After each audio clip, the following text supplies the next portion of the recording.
जिसके mummy papa या दादा दादी का 2002 की देश वोटर के लिस्ट में नाम कई राज्यों में किए जा रहे मतदाता सूची के विशेष गहन पुनरीक्षण पर कांग्रेस पार्टी समेत विपक्ष के नेताओं द्वारा लगातार सवाल उठाए जा रहे हैं।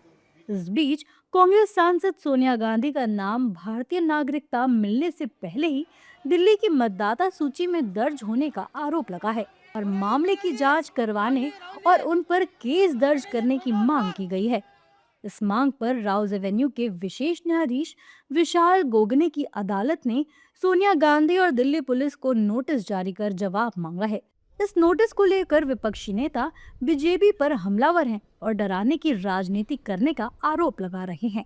देखिए, इंडिगो मामले से ध्यान हटाने के लिए भारतीय जनता पार्टी के कार्यकर्ता और एजेंट इस तरह की हरकत करते रहते हैं। कहीं ना कहीं न्यायालय में जाकर के कहीं और कुछ करके लोगों का ध्यान भटकाने का प्रयास करते हैं। हम समझते हैं ध्यान भटकाने की बजाय जो हो रहा है देश में उस पर चर्चा होनी चाहिए, ना कि अगर उन्होंने ऐसा कोई दावा किया है तो उस पर कोर्ट संज्ञान लिया है, कोर्ट देखेगी इस बात को। हम नहीं समझते हैं कि ये कोई राजनीतिक मुद्दा है।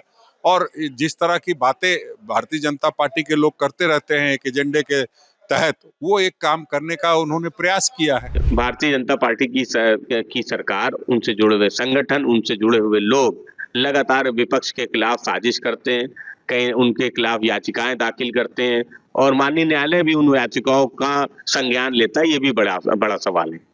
तो आज सोनिया गांधी जी पे सवाल उठा रहे हैं, कल किसी पे राहुल गांधी जी पे भी सवाल उठाया था, कल ये विपक्ष के किसी और नेता पे सवाल उठा देंगे। तो ये भारतीय जनता पार्टी, इनका चरित्र ही इस तरह का है कि विपक्ष को पे लगातार सवाल उठाते रहना, जनता का ध्यान विपक्ष के इन्हीं मामलों में उलझा रहे, वो सत्ता पक्ष से सवाल ना पूछ पाए, महंगाई बढ़ती रहे, पूंजीपति बढ़ते फूलते रहे, जनता गरीब होती रहे, जनता के पास खाना, शिक्षा, स्वास्थ्य जैसी समस्याएं घिरी रहे। समाजवादी पार्टी समझती भारतीय जनता पार्टी को मुद्दों से भागने नहीं देगी।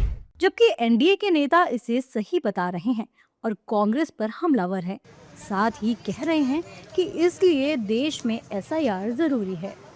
इससे साफ जाहिर होता है कि देश में एसआईआर की क्यों ज़रूरत है। बहुत से लोग ऐसे हैं बड़ी मात्रा में जो वोटर बनने की पात्रता नहीं रखते, लेकिन उसके बाद भी वो वोटर लिस्ट में उनका नाम आ जाता है। और सोनिया गांधी का प्रकरण इसका प्रत्यक्षदर्शी एक उदाहरण है।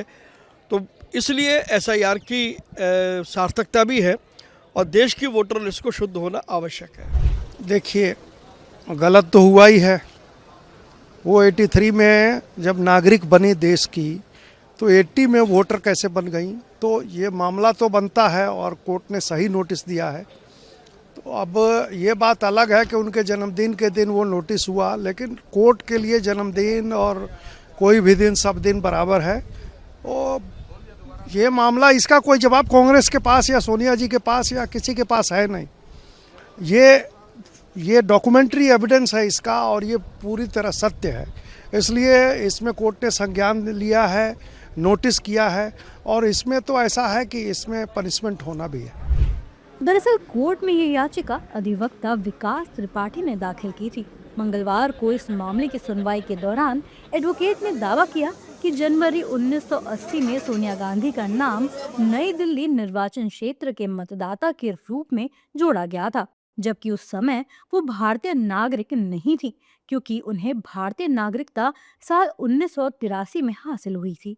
अब कोर्ट के इस नोटिस पर सियासी पारा चढ़ा हुआ है।